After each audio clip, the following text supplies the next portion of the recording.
I created this film originally as a school project. They had given me a set of guidelines to go on, and I just ran with it. I wasn't quite sure what I wanted to do in the beginning, so I used a popular trend of rolling a d20 to decide my fate for the script.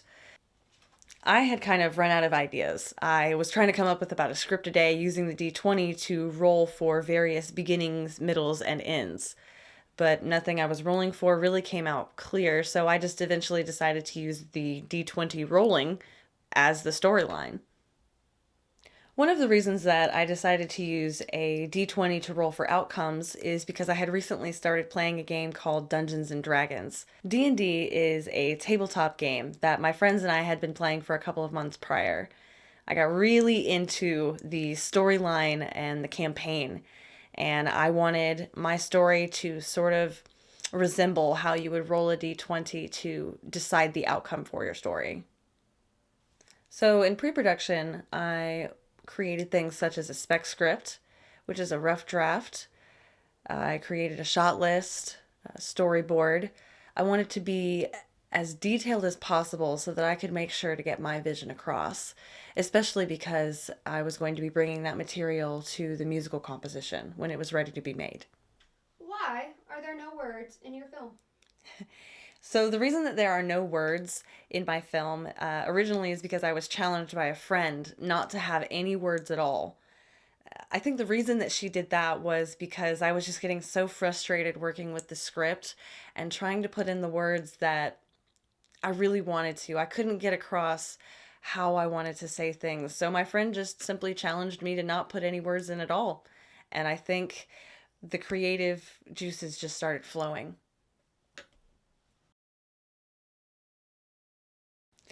So the reason that I picked the cast and crew that I had was actually due to COVID, and the guidelines for my school indicated that I needed to use the people that were around me because of that. After all of the filming was done, I needed somebody who could work with me to create the musical composition that The Life of a D20 has. I had an interview process. I wanted to make sure that the person who was going to work with me was professional, timely, and could take what I could say and run with it and create a brand new piece. I chose Devin Cline from Superlight because he was all of these and more. I loved the work that he showed me, and his professionalism really presented through when he was working with me. Hi, I'm Devin Cline, and I'm one of the lead audio and video editors here at Superlight Studios in St. Louis, Missouri.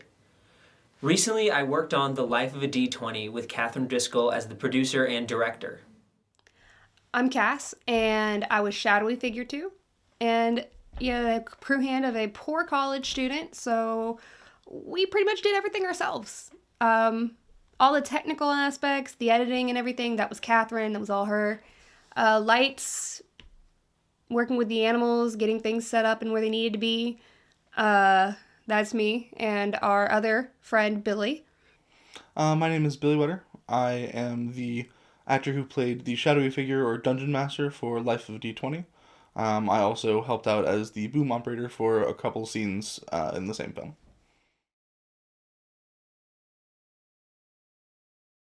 Who are the animals that you worked with? I worked with a pit bull mix named Scout, a big lug, just a lovable dog. And I worked with a Maine Coon mix named Jack, Captain Jack was his name.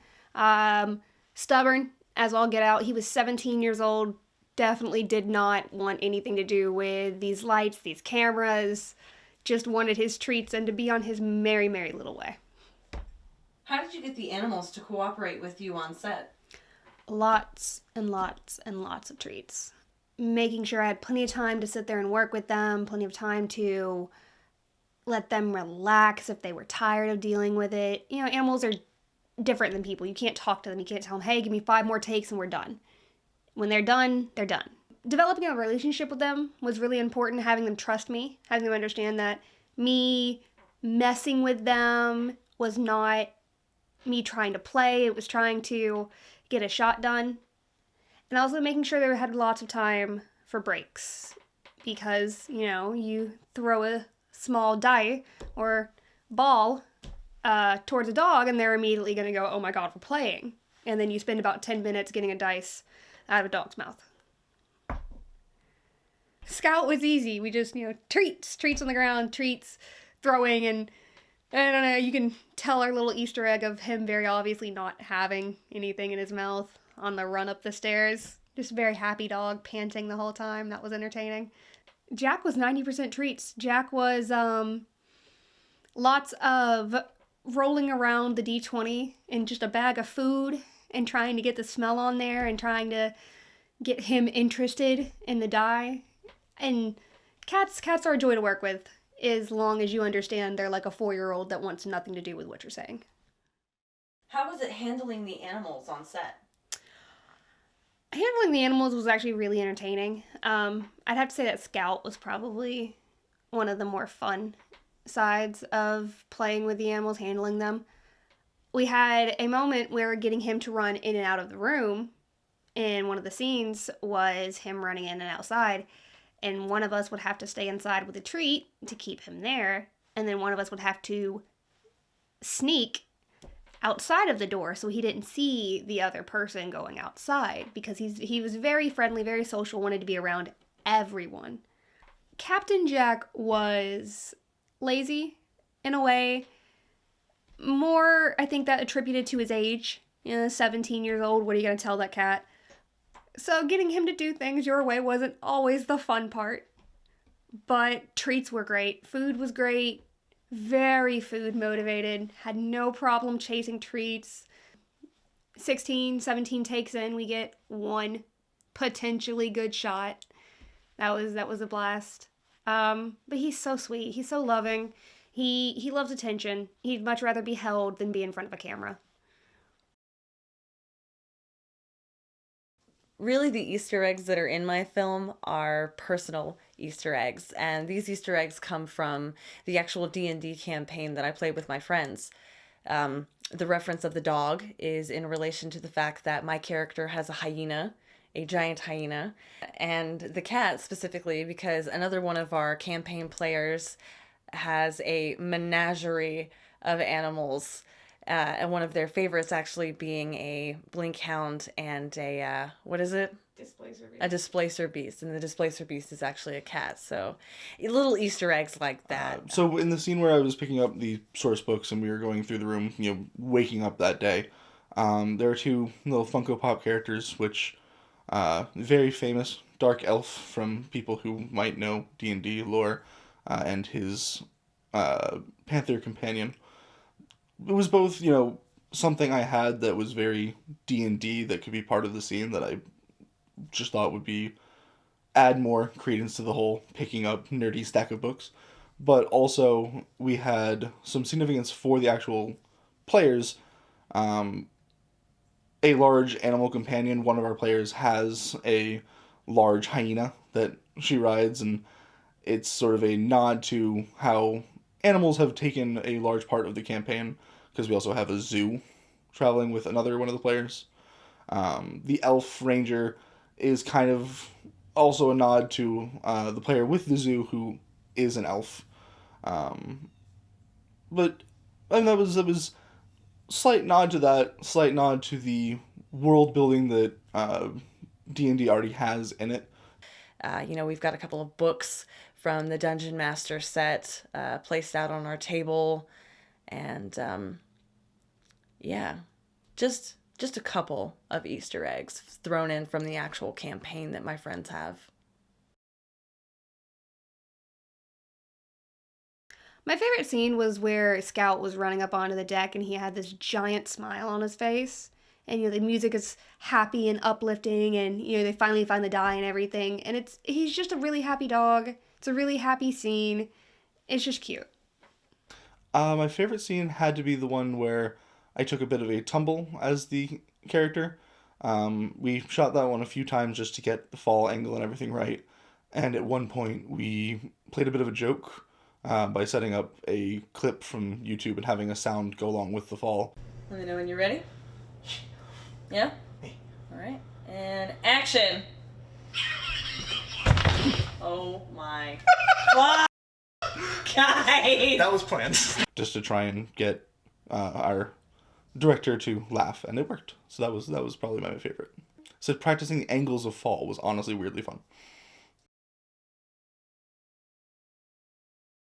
What was it like working for Blind Eye Films? Working for Blind Eye Films was actually really fun. I happen to know the creator and CEO, Katherine, outside of work. So being able to film with her is really fun because we bring our friendship and our knowledge to, you know, being behind the camera and setting up. And we keep a light kind of air to everything. You know, we try not to keep it too stressful, try not to keep it too stiff. You know, you start to lose your actors when it gets too, like, harsh, I guess.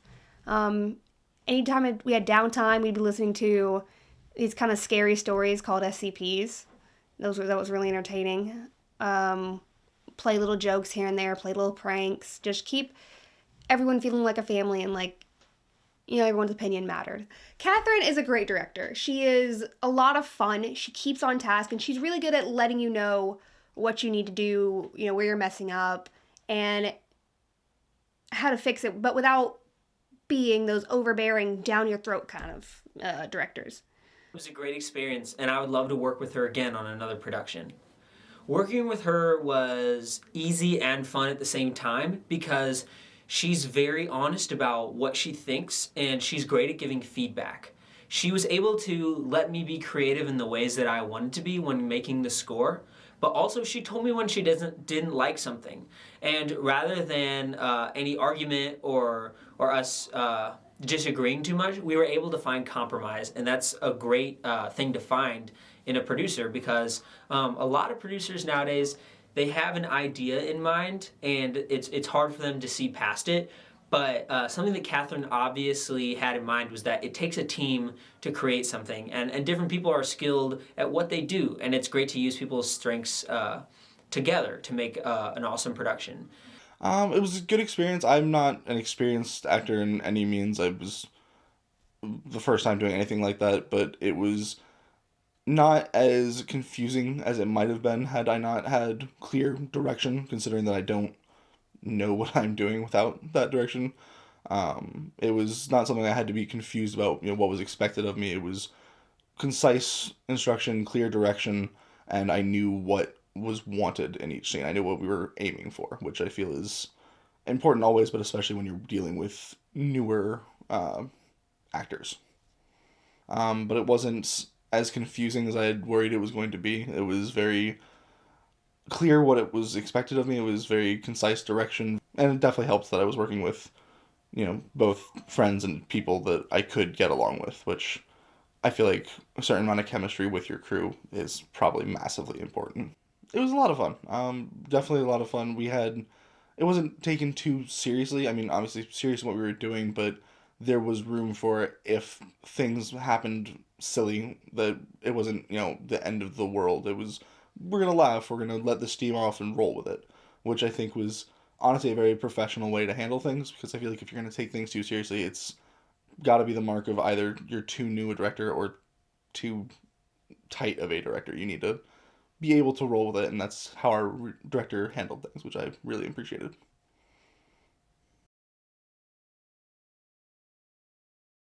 What inspired the music in you for this?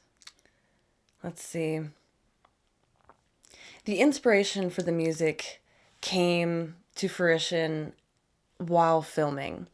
I didn't have anything in mind as I started this project, what I wanted the sound to be. But the more I filmed of the project, the more I worked on the project, the more I had in mind what I wanted for things like pacing or, you know, tempo, the sound if it was louder or quieter. I didn't want to use anything that wasn't going to line up with my film. I wanted to create it the way I wanted to create it. And the one person I found to do that is Superlight, Mr. Devin Cline. So the mix is just my mix of the music. Mm-hmm. When it comes to mastering, that's, you know, like leveling and like the final loudness of how it will appear in the video. And that's like you use decibels or lufs. Those are just two different measurements. Okay. Because different formats and different ways to view have different requirements. For example, like if you were to put a movie on iTunes, it requires -23 lufs to be normalized, and that's where mastering comes in. Whereas for just like a song or just an audio track on something film usually ends up being about -14 lufs. Okay. So what I did was usually in the audio world, you're technically supposed to have someone, just like in a professional AAA film, you're supposed to have someone mix it and a separate person master it, but obviously we're not that. So what I did was I sometimes do quick masters. So the master, I pulled it up to -14 lufs as a peak, which is pretty like industry standard.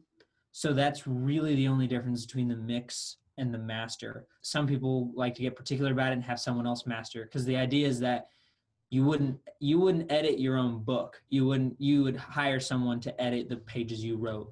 So for example, I would be the one writing the book, someone else would be the one editing the book, just to put it in perspective.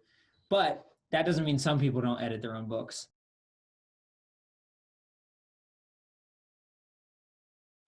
It was a very fun project to work on because there was no dialogue in it, and I had a big part of it because everything you heard came from my score, which was new for me, especially in this genre. I had to think about how I can mix in fantasy with real world sounds, so the genres changed throughout, and it was a lot of fun to work on, especially because Katherine was so great about letting me be creative, and we worked together to create a vision for the instrumental score.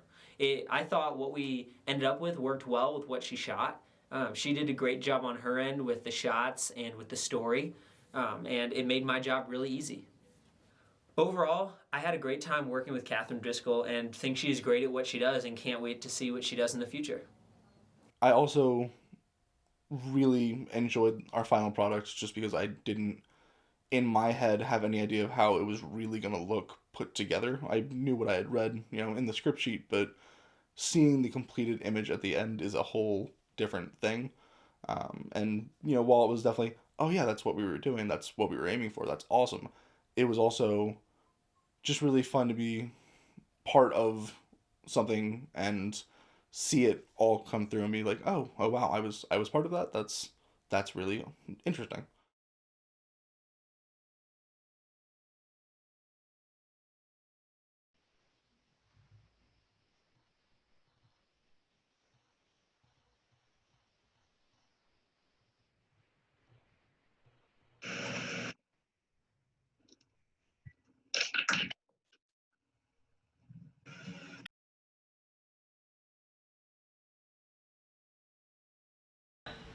Action. Cut. Yep. Let me know when you're ready. Yeah? All right. And action. Oh my. Fuck. Guys. That was planned. Go get your ducks. Oh, okay. Or get me something. I'll grab a duck. I'm gonna meowed. And no noise at all. The duck! It fell. Cat, duck, cat, duck, cat, duck, duck, cat, duck, cat, duck, cat, duck, cat, duck. Duck! Goose? Banana Fosters. What? Banana Fosters. And cinnamon. And a good brandy for flambe.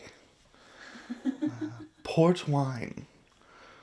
I had his liver with fava beans and a nice Chianti. Don't forget you're looking up at the duck. Duck. Alrighty. Hello, Mr. Duck. Hello, Mr. Duck. You're an excellent interviewer. Speaking with your proper poise at all times. It's a duck. Quack, quack. Yes.